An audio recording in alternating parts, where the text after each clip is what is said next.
యేసు ప్రభు నామములో ఈ దినము దేవుని ఆరాధించడానికి మనకు కలిగిన ఈ సమయంను బట్టి దేవునికి నేను వందనాలు తెలియజేస్తున్నాను. మరి దేవుడు మనలను కాపాడి ఈ రెండవ ఆదివారపు దినాన్ని మనకు దేవుడిచ్చాడు. దేవునికి మనము స్తుతులు చెల్లించాలి, కృతజ్ఞతలు చెల్లించాలి. దేవుడు ఎంతైనా నమ్మదగిన దేవుడని వాక్యము మనకు చెప్తుంది. మనం ఇంకను నిర్మూలం కాకుండా దేవుని కబంధ స్థలంలో మనం కాపాడబడ్డాము. దేవునికే మహిమ స్తోత్రాలు చెల్లిస్తూ ఉన్నాను. ఈ సమయంలో మరి సంఘంలో నన్ను చేర్చుకొని దేవేంద్రన్న గారు వారి కుటుంబము, సంఘము, మరి పెద్దలైన వారు, సభ్యులైన వారు అందరికీ కూడా ప్రభునామంలో వందనాలు తెలియచేస్తున్నాను. మరో పర్యాయం మీతో కలిసి దేవుని వాక్యాన్ని మరి పంచుకోవడానికి ఈ తరుణం నాకు దొరికినందుకు నేను ఎంతో కృతజ్ఞునని నేను చెప్తున్నాను. ఎక్కువ ఆలస్యం లేకుండా ఒక అరగంట సేపు మనము దేవుని యొక్క వాక్యాన్ని వినటానికి మనము ప్రయత్నం చేద్దాం. మంచిది. మీ అందరి క్షేమం కొరకు ప్రార్థన చేస్తూ ఉంటాం. మరి మీరు కూడా ప్రార్థన చేస్తున్నారని నమ్మి విశ్వసిస్తూ ఈ మాటలు మీతో పంచుకుంటూ ఉన్నాను. దేవుని వాక్యంలో నుండి నిర్గమాకాండము ఈ సమయంలో మనము కొన్ని విషయాలు మనం ఆలోచన చేద్దాం. నిర్గమాకాండం 16వ అధ్యాయము. నిర్గమాకాండం 16వ అధ్యాయము 15-16 వచనాలు చదువుకుందాం. 15-16 వచనాలు చదువురా.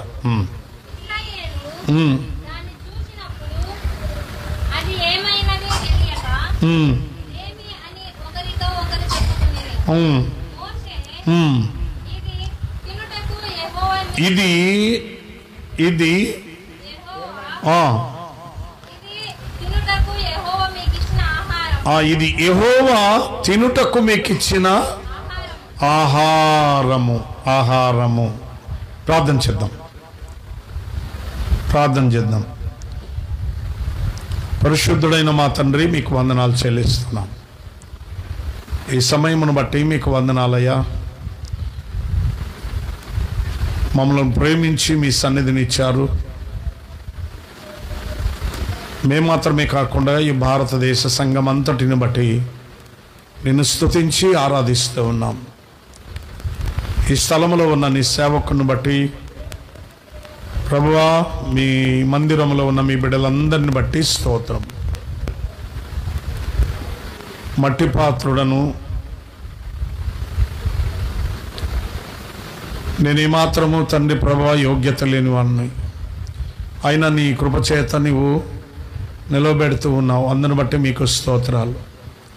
ఈ మాటలు ప్రయోజనకరంగా, ఆశీర్వాదకరంగా మాకు ఉండాలి తండ్రి. మీరే దీవించుమని, మహిమ పొందుమని యేసునామమున స్తుతించి ప్రార్థించి వేడుచున్నాం తండ్రి. ఆమెన్. మంచిది. ఈ నిర్గమకాండంలో మనము 16వ అధ్యాయం అంతా కూడా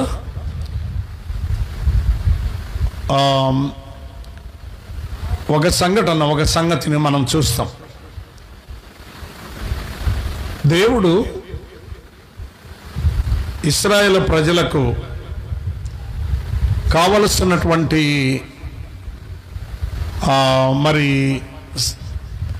ఆహారాన్ని, లేకపోతే వారికి కావలసిన వారి ఆకలిని తీర్చడానికని దేవుడు నిర్ణయించినటువంటి ఆహారము ఆయన ఆకాశంలో నుండి వారికి కురిపించి వారి ఆకలిని తీర్చగలిగిన దేవుడు అని మనము చూస్తాం.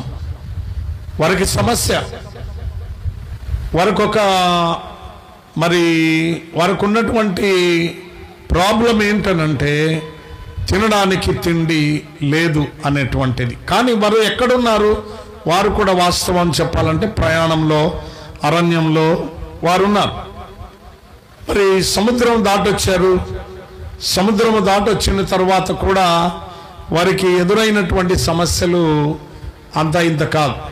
కారణం ఏమంటారంటే ఎక్కడ చూసినా వారికి వెనుకటి పరిస్థితులే గుర్తుకొస్తూ ఇప్పుడు మోషే అహరోనుల దగ్గరికి వచ్చి వారు చెప్తున్నారు ఏమనంటే, అయ్యా మేము అరణ్యంలో ఉన్నాం, మరి ఇక్కడ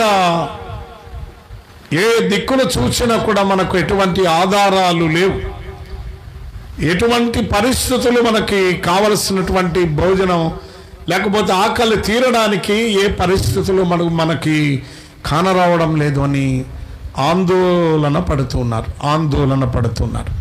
ఇబ్బంది పడుతున్నారు. సమస్య ఇది చాలా జటిలమైంది. ఇక్కడ ఎందుకు మేమున్నాం, ఇంతమంది ఉన్నామే, ఇంతమందికి ఇప్పుడు ఆకలి కలిగింది, ఈ ఆకలి తీరడానికి సమస్య ఎట్లా, ఏమి పరిస్థితి అన్నటువంటిది వారిలో చెలరేగినటువంటి సమస్య. వారికి ఎదురైనటువంటి సమస్యను పరిష్కరించుకోవడానికి వారి వల్ల వాస్తవంగా అది అయ్యే పని కూడా కాదు. ఎందుకంటే అది అరణ్యంలో ఏది కూడా ఉండదు, ఏ చెట్టు చేమ కనిపించదు, ఏ పంటలు పండవు. అట్లాంటి ప్రదేశంలో ఇశ్రాయేలీయులు మరి ఐగుప్తు నుండి వారు నడిచి వస్తూ మరి సముద్రమును దాటారు. సముద్రమును దాటిన తర్వాత వారు షూరు అనేటువంటి అరణ్యానికి వచ్చారు. వాళ్ళు షూరు తర్వాత మరి మారా అనే ప్రాంతానికి వచ్చారు. అక్కడ నుండే వారి సనుగుడు. అక్కడికన్నా ముందుగా వీరు ఎప్పుడు అనుమానం, దేవుని మీద అనుమానం, దైవ సేవకుల మీద అనుమానం. ఈ ప్రజలకు ఎక్కడ కూడా కుదురుబాటు లేదన్నమాట, నెమ్మది లేదు. ఈ ప్రజలకు నెమ్మది లేదు. ఎక్కడ చూద్దామన్నా ఆ సమస్యను వారు ఎప్పుడు అది వారు రేకెత్తిస్తూ ఉంటారు. అంటే ఆ దేవుణ్ణి సనుగుతూనే సమస్యల్లోనే ఎప్పుడు ఉండినట్లు చెప్తారు. నిలకడ లేని జీవితం, విశ్వాసము లేని జీవితం. దేవుడు నడిపించాడు, సముద్రమును దాటించాడు, కానీ అయినా కూడా వారికి దేవుని మీద నమ్మకము, ఆయన సేవకుల మీద నమ్మకము కలుగలేదన్నమాట. ప్రజలు చాలా విచిత్రమైనటువంటి ప్రజలు. ఆ ప్రజలకి దేవుడు ఇచ్చినటువంటి ఆహారం ఏంటంటే, ఇక్కడ మనము 31వ వచనం చదువుదాం. 16వ అధ్యాయము 31వ వచనం. దానికి పేరు పెట్టారు ఒకటి, చూడండి. ఇశ్రాయేలీలు దానికి మన్నా అని పేరు పెట్టిరి. ఇంకా చాలు మన్నా అని పేరు పెట్టివి. వారు తినడానికి భోజనం ఏంటంటే, ఆహారం ఏంటంటే అది మన్నా అని. ఈ ఇశ్రాయేలు ప్రజలకు దేవుడు ఫ్రీగా పెట్టాడు. ఏం కష్టపడిన అవసరం లేదు, ఏమి ప్రయాసపడిన అవసరం లేదు, ఏమి వారు కట్టెలు దాన్ని వాస్తవంగా చెప్పాలంటే వారు ఏమాత్రం కూడా నీరు కట్టి పండించి వారు తిప్పలు పడవలసిన అవసరమే లేదు. కానీ దేవుడు అలాంటి ఈ ప్రజలకు దేవుడు కావలసిన భోజనాన్ని వారికి అరణ్యంలో దేవుడు సిద్ధం చేస్తాడు. ఆయన ఫ్రీగా ఇచ్చాడు. ఏమి వారు డబ్బులు పెట్టి కొన్న అవసరం లేదు, కష్టపడి సాయంత్రం వరకు చేయవలసిన పని అస్సలు లేనే లేదు. మరి వారు ఎంతమంది, వారు 2, 3, 4, 1 లక్షణ అనంటే లక్షల కొలది ప్రజలు, లక్షల కొలది. వారు బయలుదేరిన సమయము మొదలుకొని చెప్పాలంటే వారు 6 లక్షల కాలు బలగం, 6 లక్షలకు పైగా ఉన్న మరి యుద్ధము చేయగలిగిన నేర్పరితనము కలిగినటువంటి వాళ్ళు, అంటే కాలు బలం, అలాంటి వారు ఉన్నారు. అంత మాత్రమే కాదు, వారు పిల్లలు, వారి భార్యలు అందరూ వారు లెక్క పెట్టుకుంటే ఇంచుమించుగా మరి వాస్తవంగా రోజుల్లో వాస్తవంగా చెప్పాలంటే ఆ రోజుల్లో ఫ్యామిలీ ప్లానింగ్ అనేది ఏమి లేదు. ఇద్దరే పిల్లలు ఉండాలనేటువంటి నియమం ఏమి లేదు. ఒకే భార్య ఉండాలనేటువంటి నియమం ఏమి లేదు. అలాంటి పరిస్థితుల్లో మరి వీరు అరణ్యంలోనే ఉన్నారు. అరణ్యంలో తిరుగులాడుతూ ఉన్నారు. తిరుగులాడేటటువంటి వీరికి వారు దేవుడు కానాను తీసుకువెళ్ళాలి అని అనుకున్నాడు. ఆ మేరకు ప్రయాణాన్ని కొనసాగిస్తున్న సమయంలో సమస్య భోజనం లేకపోవడం వల్ల వారు తల్లడిల్లిపోతున్నారు, సొమ్మసిల్లిపోతున్నారు. వారు ఆకలి చేత అలమటిస్తూ ఉన్నారు. వారు సనుగడము మొదలుపెట్టారు. సనగడం మొదలుపెట్టిన తర్వాత వారు దైవ సేవకులకు చెప్పినప్పుడు దేవుడు ఆ మాటలు విన్నాడు అనే మాటను ఈ అధ్యాయంలో మనం చూస్తాం. దేవుడు విన్నాడు, విని ఆకాశము నుండి వారికి ఆహారమును పంపించాడు. ఎంత మంచి మాట! ఆహారమును పంపించాడు. పక్షులు కదా ఇచ్చినట్లే, పక్షులు కూడా కష్టపడవు, అవేమి పని చేయవు, పంటను అవి నాటవు, పంట వేయవు, ఇత్తనము వేయవు. అలాగే వీరు కూడా ఏ ఇత్తనము వేయలేదు, ఏ నీరు కట్టలేదు. కానీ వారికి కావలసిన రుచికరమైన మంచి భోజనం మన్నా అనే దాన్ని 30 లక్షల జనాలకి ఆయన ఫ్రీగా పెట్టాడు భోజనం.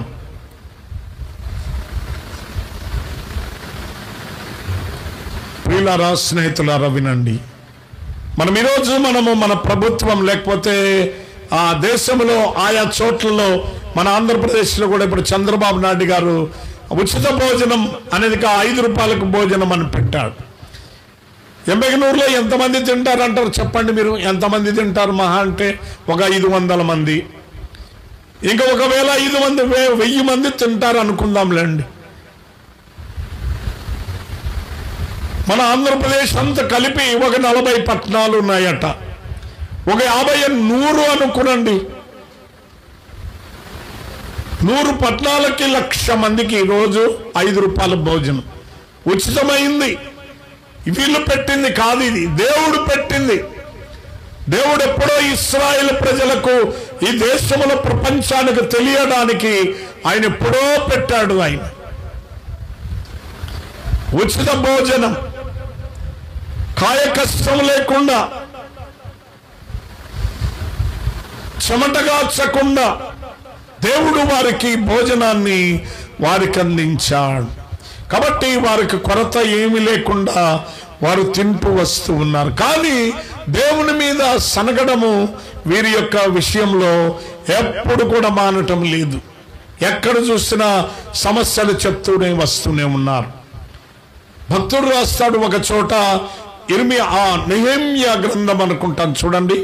నెహెమ్యా గ్రంథం 9వ అధ్యాయము, నెహెమ్యా 9వ అధ్యాయము వచనం 23.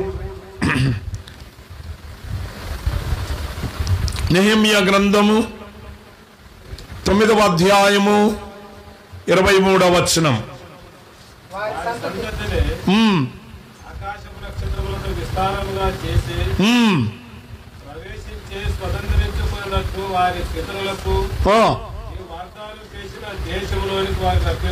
రప్పింపగా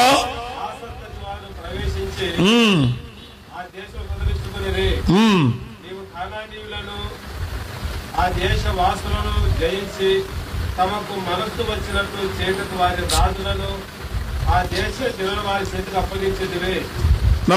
ద్వితీయోపదేశకాండం చూడన్నా, ద్వితీయోపదేశకాండం అనుకుంటా, చూడండి. ఆడ కాదు, ఇక్కడ చూడు. ద్వితీయోపదేశకాండము 8వ అధ్యాయం 4వ వచనం. 4వ వచనం. మంచిగా, నీవు వేసుకున్న బట్ట, ఈ 40 సంవత్సరములు నీవు వేసుకున్న బట్టలు పాతగిల్లలేదు, నీ కాళ్ళు వాపులు ఎక్కలేదు.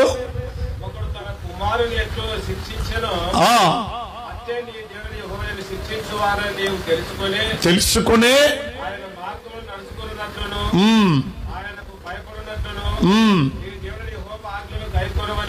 గైకొనవలెను. చాలు, బాతగిల్లలేదు. ఈ నెహెమ్యా గ్రంథంలోనే నేను ఒక చోట నేను చూడలేదు, కానీ ఉదయము ఆ మాట ఏమనుందంటే, వారు అరణ్యములో నడుస్తూ ఉన్నారు, వారి చెప్పులు అరిగిపోలేదనుంది. చెప్పులు అరిగిపో రాజు ఆడ చూడండి, ఒకవేళ 20 వచనం నుండి ఎక్కడైనా చూస్తే, ఒకవేళ 9వ అధ్యాయంలో ఆ మాట ఉంటుంది. వారు చెప్పులు పాతగిల్లలేదు, బట్టలు మాసిపోలేదు, వారు నడిచి సాగి వెళ్ళారు. వారికి దేవుడు అన్ని రోజులు 40 సంవత్సరాలు భోజనం పెట్టాడు ఆయన. కాబట్టి నేను ఈ ఉదయకాలంలో చెప్పేది ఏంటంటే, ఇశ్రాయేలు ప్రజలకు దేవుడు ఎంత దీవెనకరంగా ఉంచాలి అని వారిని ఐగుప్తు నుండి తీసుకువెళ్ళి వారికి ఏమండి 21 చదవండి.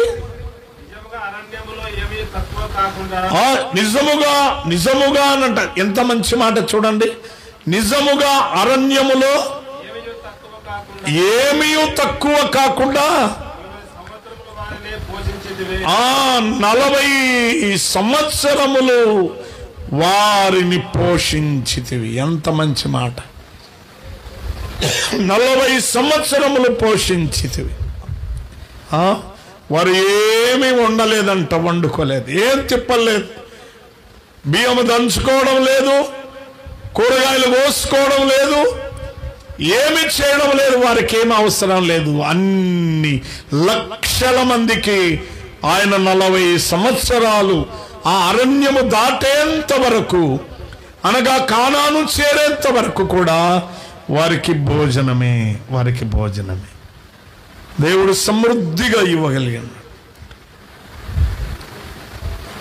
ఆ రోజుల్లో ఉన్న పరిస్థితులే ఈరోజు కూడా ప్రజలైన నీవు నేను, విశ్వాసులమనబడిన నీవు నేను కూడా ఈరోజు మనం ఏం చేస్తున్నామంటే, దేవుడు మాకు ఇస్తాడా, దేవుడు మాకేమి ఇచ్చాడు, దేవుడు ఏం పెట్టాడు, అప్పులు బాధలైపోతున్నాము, పిల్లలకు పెళ్ళిళ్ళు కాలేదు, సమస్యలు ఇవే చెప్తూ ఉంటాం మనం. దేవుడు తనకు తెలియదంటారా? తనకన్నీ తెలుసు. ఆయన నీకేది కావాలో, వారికి ఏది కావాలో, ఏది ఇచ్చాడో, వారికి 40 సంవత్సరాలు వండకుండా చేయకుండా, వారికి ఏ సమస్య లేకుండా వారికి నీళ్ళు ఇచ్చాడు, ఆహారం పెట్టాడు, వారిని పోషించినాడు. ప్రియ చెల్లి తల్లి, నేను చెప్పేది ఏంటంటే, ఈ ఉదయకాలము ఈ ఆరాధనలో దేవుడు మనకు సమస్తం ఇవ్వగలడు. ఇశ్రాయేలులకు అరణ్యములో ఆయన పంచిపెట్టాడు.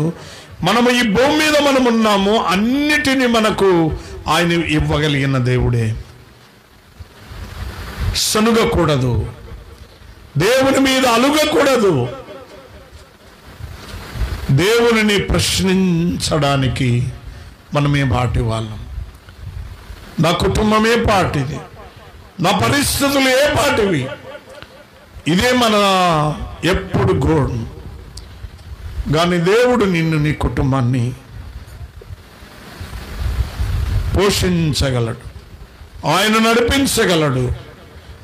ఆయన నీకున్న సమస్య, మనకున్న సమస్య ఎలాంటిదైనా కూడా మనము దేవునితో చెప్పాలి. దేవుని సన్నిధిలో మనము ప్రార్థన చేస్తే మనకు రానిదంటూ లేనిదంటూ ఏదన్నా,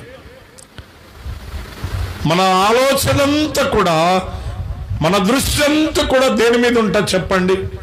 దేని మీద తెలుసునా మనకు? ఒకటే, మనకు ఏం కావాలా, ఏముంటే బట్టలు, ఈ బట్టలు ఉంటే, వాళ్ళు వేసుకున్న బట్టలు ఉంటే, వాళ్ళకున్న మేడ ఉంటే, వాళ్ళకున్న లాంటి పొలాలు మనకుంటే, జీతాలు ఉంటే, ఉద్యోగాలు ఉంటే, వాళ్ళలాగా మనము బాగా బ్రతకచ్చు అనుకుంటా. ఇదే మన తంతు. కానీ దేవుని మీద ఆధారపడగలిగిన, దేవుని పిల్లలుగా మనముంటే దేవుడు పోషించుట సాధ్యం కాదా? దేవుడు మనలను పోషించలేడా? ఆకాశ పక్షులను చూడండి, వాటిని పోషించిన దేవుడు మనలను ఎందుకు పోషించడు? కాబట్టి నేను ఈ ఉదయకాలంలో చెప్తున్న, దేవుడు మనల్ని పోషించగలిగిన దేవుడు. ఇశ్రాయేలు ప్రజలను అన్ని లక్షల మందికి ఏమీ లేకుండగానే ఆయన ఆకాశం నుండి మన్నాను కురిపించి వారికి శ్రేష్టమైన భోజనం ఆయన పెట్టాడు. శ్రేష్టమైన రుచికరమైన ఆ అన్నం, ఆ భోజనము, ఆ ఆహారాన్ని వారికి అందించిన దేవుడు వారిని కాపాడి పోషించి వారిని నడిపించినాడు. నీ జీవితంలో ఈ ఉదయకాలము ఇశ్రాయేలు ప్రజలకు ఆనాడే సుమారు ఇప్పుడు 5,000 సంవత్సరాలు, ఇంచుమించుగా 2,000 సంవత్సరాలు, అదొక కావాలంటే ఒక 15,000 సంవత్సరాలు, 3,000 సంవత్సరాల క్రితము దేవుడు వారిని అలాగూ పోషించి నడిపించిన ఆ దేవుడు ఈ దినాలలో విజ్ఞత కలిగిన నీవు నేను దేవుని మీద ఆధారపడము నేర్చుకోలేమా? విశ్వసించలేమా? ఇంకా మనకు అనుమానమా? ఎలా పోషించాడు వారిని చూడండి. మనం 78వ కీర్తనలో చూడండి ఒక మాట. 78వ కీర్తన 24-25 వచనాలు. 78వ కీర్తన 24-25 వచనాలు.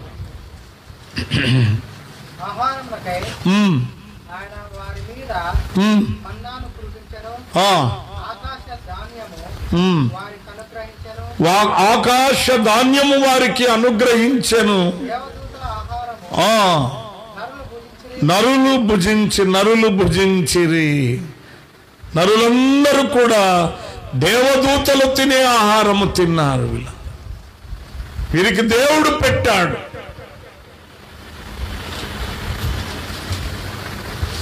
మన విషయంలో మనకు దేవుడు పెట్టడా? దేవుడు మనలను పోషించడా అనేది చాలా మంది ఏమైపోతామో, మనకు పొలాలు లేవు, మనకి ఇవి లేవు, ఆధారము లేదు అనుకుంటా. ఆ అరణ్యములో ఉన్న వాళ్ళకి ఏ ఆధారం ఉంది చెప్పండి? మనకన్నా ఇల్లున్నాయి, నేడుంది, కాస్త మంచినీళ్ళు మనం తాగి మనము జీవనాన్ని గడపవచ్చును. అవసరమైతే పక్కవారిని అడుక్కోనైనా మనము ఈ దినాల్లో ఎవరు అడుక్కోరు అనుకునండి. కానీ ఈరోజు ముద్దన్నము ఎవరికి తక్కువ లేదు. 24 గంటల్లో ఒక పూటైనా తినని వాడు ఎవరైనా ఉన్నారా చెప్పండి? అన్ని పూట్లు తినగలిగిన వారు ఉన్నారు. కానీ కొన్ని దేశాల్లో చెప్తారు, ఒకసారి రాత్రిపూట ప్రార్థనకని ఆ చర్చిలో అంశాలు, ప్రార్థించే అంశాలని దాంట్లో పెట్టుకోవడానికి మ్యాప్ తెచ్చారు ఒకటి. దానిలో ప్రపంచ దేశాలన్నీ కూడా పేర్కొన్నాయి. అంటే ప్రపంచ దేశాల పేర్లన్నీ ఉన్నాయి. అందులో కరువు కోసం అలవటిస్తున్నటువంటి దేశాలు అని ఉన్నాయి. అందులో సుమారు ఈ దేశాలన్నిట్లో కూడా ఇంచుమించుగా ఒక 20-24 దేశాలు కరువుతో తల్లడిల్లుతున్నటువంటి దేశాలుగా ఈ సోమాలియా ప్రాంతము, కెన్యా దేశము, ఈ దేశాల్లో చాలా మటుకు కొన్ని దేశాల్లో మనుషులు వారు వండుకొని లేకపోతే మనుషులనే తినేటువంటి పరిస్థితి ఉందని నేను ఆ రోజు చూశాను.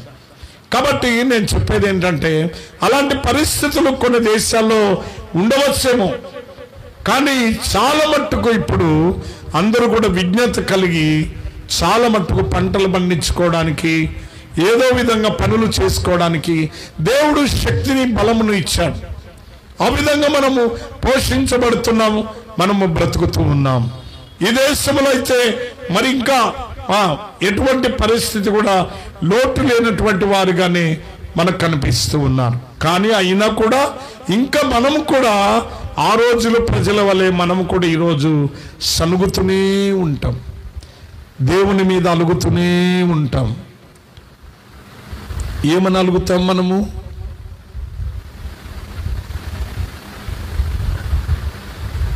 మన అలుగుడు అంతా ఒకటే, మన అలగడము ఒకటే. ఏమి పెట్టలేదు నాకు దేవుడు, దేవుడు నన్ను చూడట్లేదు, దేవుడు నాకు తక్కువ చేశాడు, నాకంటే ఆమె చూడు, నా యారాలు లేకపోతే నా తోడు కోడలు, మా అన్నదమ్ముల పిల్లలు, వారి మీద ఎక్కువగా మనము ఫోకస్ చేస్తాం. అంటే వారిని ఎక్కువ చూసుకుంటాం మనం. నీకున్న దానిలో నీకు తృప్తి అన్నదే లేదు.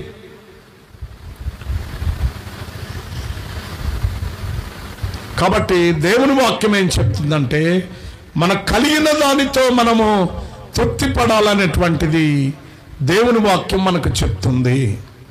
దానిలో వారు తృప్తి పొందక దేవునితో ఎప్పుడు సనుగుతూనే వచ్చారు.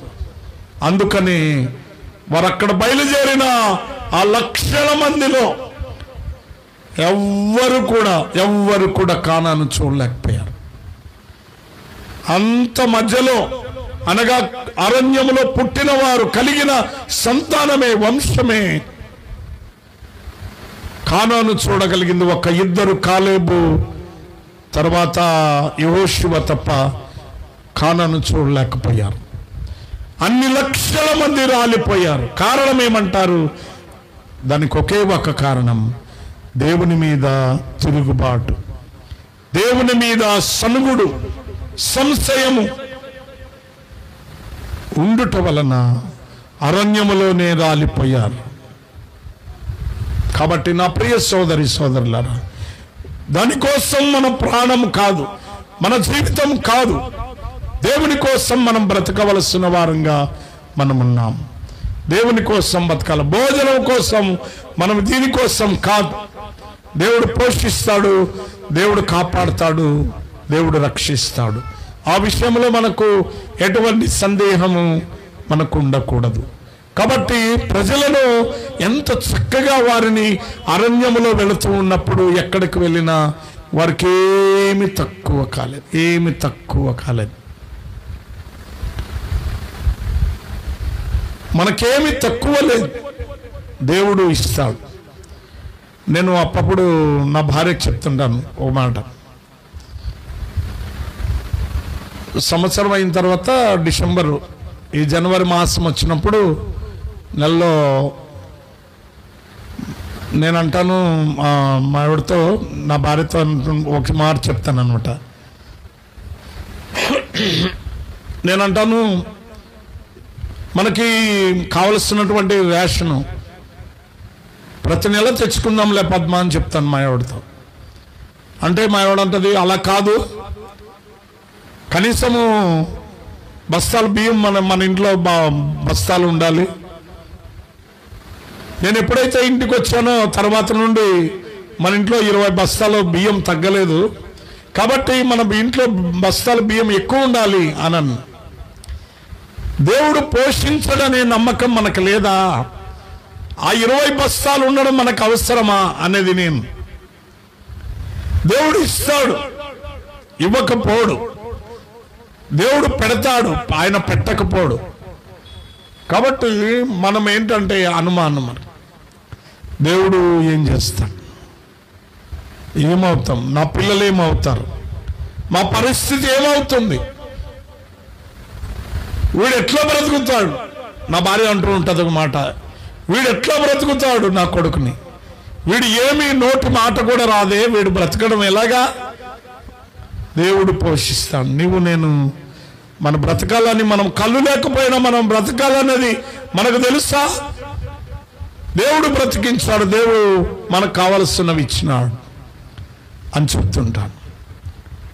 అందుకని హాగోరు ఒక మాట బైబిల్ గ్రంథంలో రాయబడినటువంటి మాట ఏంటనంటే, అది నాకు చాలా ఇష్టమైనటువంటి మాట. బైబిల్ గ్రంథంలో ఎప్పుడు నేను అది జ్ఞాపకం చేసుకుంటూ ఉంటాను. చూడండి, సామెతల గ్రంథంలో ఒక మాట ఉంది. సామెతల గ్రంథము 30వ అధ్యాయము, సామెతల గ్రంథము 30వ అధ్యాయము 7-8 వచనాలు చదువుతారా?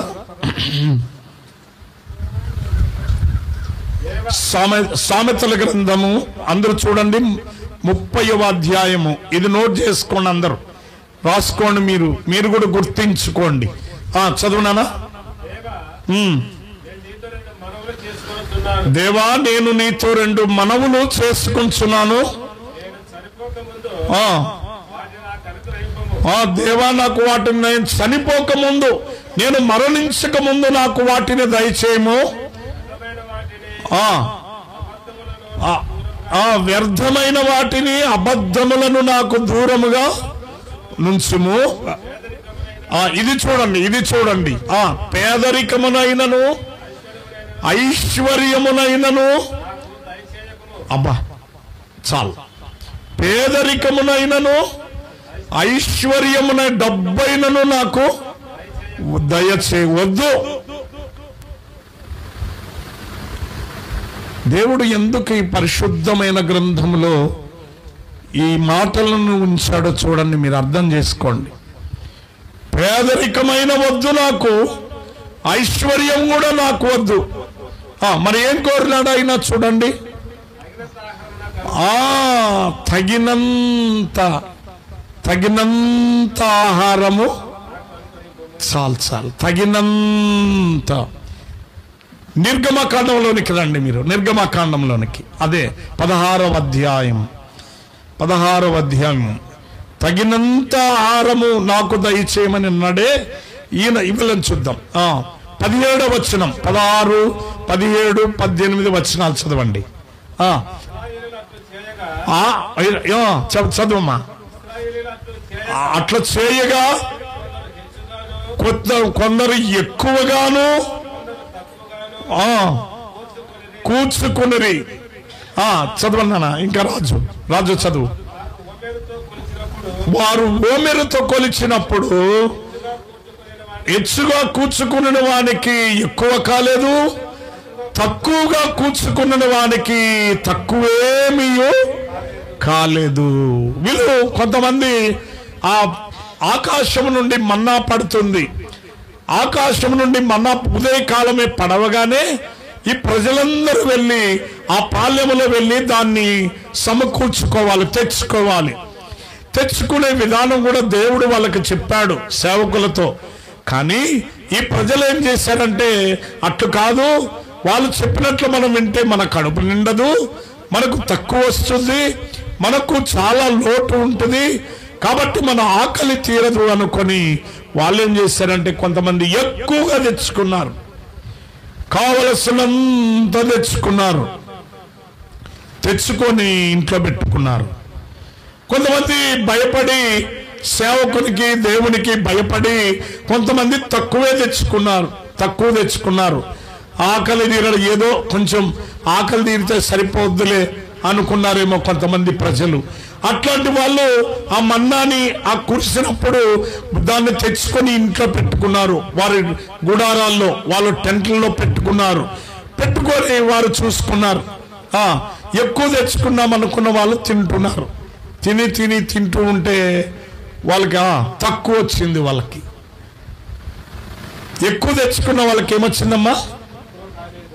ఎక్కువ తెచ్చుకున్న వాళ్ళకి ఏమైంది? ఎక్కువ మిగలలేదు. ఎక్కువ తెచ్చుకున్నాము కదా అని మాకు మిగిలింది అని చెప్పుకోవడానికి లేదు. తక్కువ తెచ్చుకున్న వాళ్ళకి ఏమైనా ఆకలి, ఏమైనా వారికి ఏమైనా మరలా ఆకలి వేసిందా? సరిపడినంతగా సరిపోయిందని. ఇది పరిస్థితి. తగినంత ఆహారము, తగినంతగా మనము తినాలి.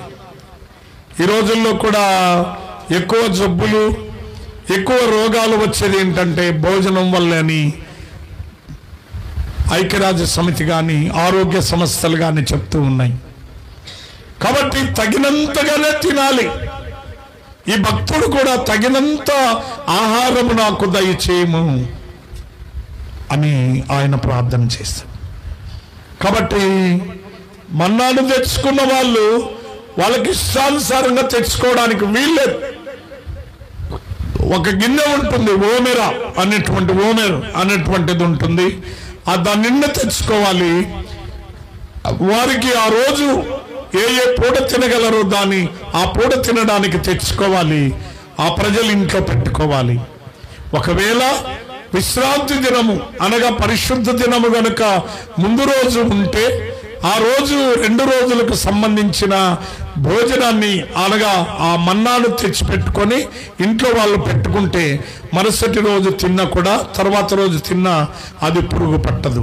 కాకపోతే ముందు రోజులోనే ఒకవేళ రేపటికి కూడా మాకు ఎక్కువ కావాలని వారు తెచ్చి ఇంట్లో పెట్టుకుంటే అది పురుగు పట్టి వాసన పడుతుంది. కాబట్టి తగినంతే వారు కావలసినంత మాత్రమే వారు కుటుంబానికి, వారి వ్యక్తిత్వానికి, వారి వ్యక్తులకు కావలసినంత తీసుకువెళ్ళాలి. కాబట్టి ఈ ఉదయకాలంలో దేవుడు వారిని పోషించిన విధానము అద్భుతం. కాబట్టి నేను ఈ ఉదయకాలంలో చెప్పేది ఏంటంటే మీ అందరితో దేవుడు మనము చాలా మంది ఈ జాబులు, ఈ డబ్బులు, ఈ కోట్లు ఇవన్నీ మనం చూస్తాం, కానీ దేవుని వైపు మనం చూడం. పోషించేవాడు, కాపాడే దేవుణ్ణి మనము ఆయన మీద మనం ఆధారపడం. మన సొంత ప్రయత్నం, మన సొంత ఆలోచన పెడతాం. ఏమని? ఇన్ని లక్షల మన దగ్గర ఉంటే బాగుంటుంది, ఇంత డబ్బు ఉంటే మనతో బాగుంటుంది అని అనుకుంటారు. కానీ నా దేవుడు నాకుంటే చాలు, నా దేవుడు నాకుంటే చాలు, నా దేవుడు తప్ప నాకేది ఉందో అవసరం లేదని చెప్పగలిగిన వాళ్ళు బైబిల్ గ్రంథంలో ఉన్నారు. కాబట్టి నీవు నేను కూడా విశ్వాసి చెల్లి తల్లి, దేవుని బిడ్డగా నువ్వు దేవుని మీద ఆధారపడాలి. అది నేను చెప్పేది. దేవుని మీద ఆధారపడితే ఆయన మనలను శాశ్వత కాలము ఆయన మనలను పోషిస్తాడు, కాపాడుతాడు. ఎందుకని అనంటే నేను 2 వాక్యాలు చూపించి నేను ముగిస్తాను. నా సమయము అయిపోతుంది కనుక నేను ముగిస్తాను. కాబట్టి ఇక్కడ చూడండి, వారు ఎంతకాలము వారు తిన్నారు అని అంటే 40 సంవత్సరాలు తిన్నారు. 40 సంవత్సరాలు తిన్నారు.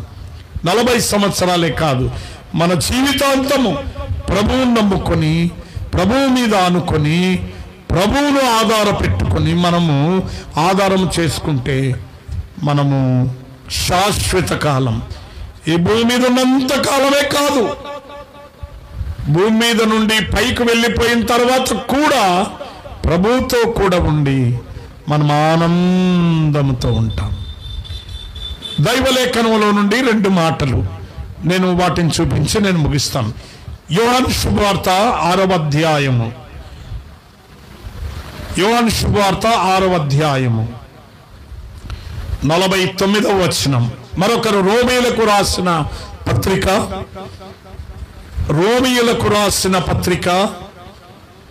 14వ అధ్యాయము 17వ వచనం చదవండి. మొదటిది యోహాను శుభవార్త 6వ అధ్యాయం 49వ వచనం. ఆ మన్నాను తినినను చనిపోయిరి, దీనిని తినువాడు ఆ చావకుండానట్లు పరలోకము నుండి దిగువచ్చిన ఆహారము ఇదే. యేసు ప్రభువును మనము కలిగి ఉండి, యేసు ప్రభువును మనము ఆధారము చేసుకొని, యేసు ప్రభువును మనము ఈ భూమి మీద మనం ఆయన నమ్ముకొని ఆయన మీద ఆనుకొని జీవిస్తే మనము నిత్యము జీవిస్తాం.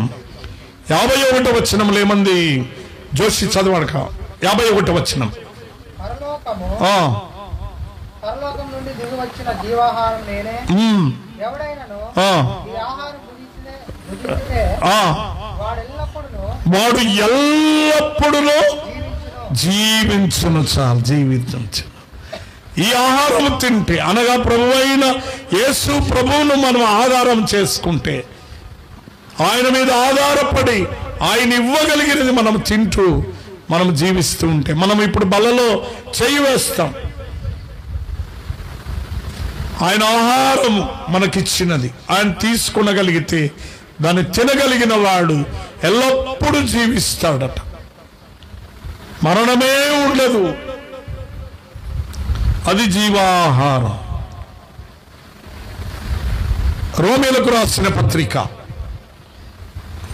14వ అధ్యాయం 17వ వచనం.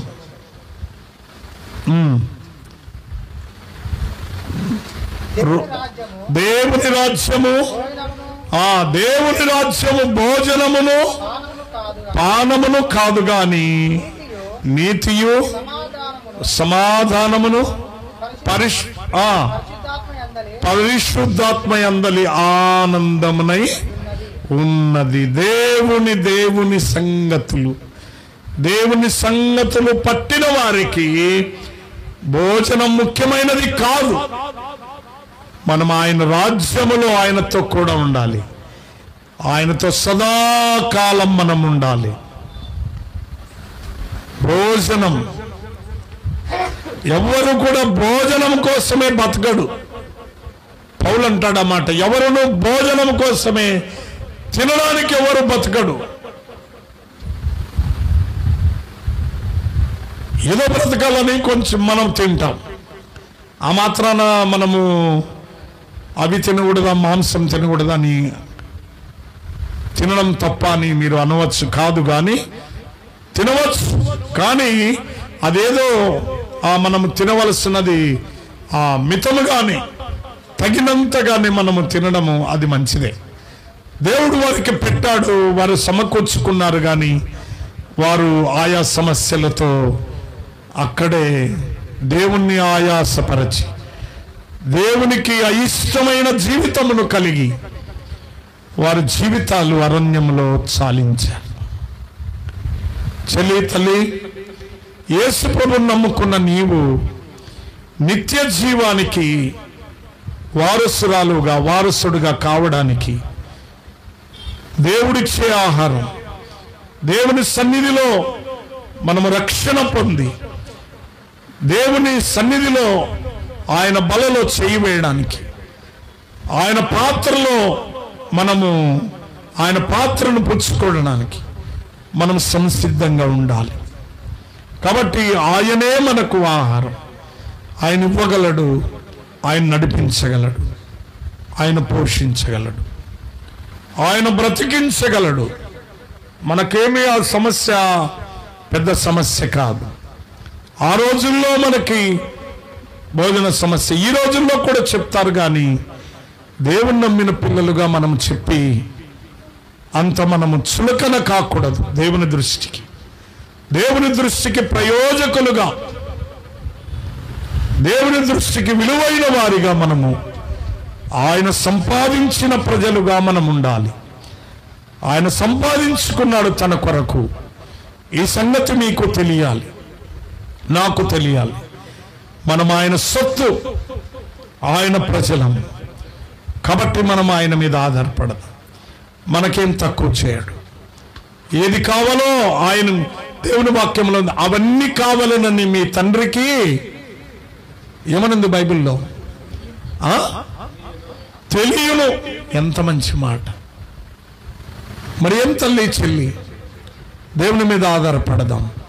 ఒకవేళ సమస్య ఏదైనా ఉందా, సనుగుడు వద్దు, దేవునికి దూరముగా వద్దు, దేవుని సన్నిధికి వద్దాం. ఈ భక్తుడు చేసిన ప్రార్థన మనం చేద్దాం. తగినంత నాకు కావాలి, నీ సన్నిధి నాకు చాలు. అనుదినమును నూతన మన్నను మనము కూర్చుకొని దైవస్వరమునే ఆహారముగా మనము బలముగా పుంజుకొని ఆయనతో మనము పరమకానాను చేరే ఆ జీవితాన్ని మనకు కలిగి ఉండాలని, ఆ జీవితాన్ని మనం కలిగి ఉండడానికి ప్రయత్నం చేయాలని ప్రేమతో మనవి చేస్తున్నాం. గమనించండి, యేసు ప్రభువు మన కొరకు ఆ ఆహారంగా ఉండడానికే పరమును విడిచి ఈ భూమి మీదకి వచ్చి నీ కొరకు నా కొరకు పడరాని పాటలు యాతన, బాధలు, కష్టం, శ్రమలు, నిందలు, అవమానములు, ముళ్ళ కిరీటము, కొరడ దెబ్బలు ఆయన భరించి ప్రాణం పెట్టి చివరికి స్వరూపం సొగసు ఆయన ఏమి లేక మరణించి సమాధిలో ఉంచబడ్డాడు. నీకోసమే ఆయన జీవితాన్ని, ఆయన ప్రాణాన్ని ఆయన పెట్టి ఆయన 3వ దినమున తిరిగి లేచి ఆయన సజీవుడై ఆయన భూమి మీద నిలిచాడు. మేఘముల మీద వెళ్ళాడు. ఆయన మరల రాబోతున్నాడు. ఆయన మధ్య ఆకాశానికి వస్తాడు. మన కొరకు ఇంకనూ విజ్ఞాపన చేసి దేవుడుగా ఉన్నాడు. కాబట్టి నీ సమస్య ఎంత జటిలమైనదని అయినా కూడా ఆయనతో చెప్పుకుంటే ఆయన మన సమస్యకు పరిష్కారము చేయగలడని ప్రేమతో చెప్తూ ఈ మాటలు ముగిస్తుంది. దేవుడి వాక్యమును దీవించి ఆశీర్వదించును గాక. ఆమేన్. వందనాలు.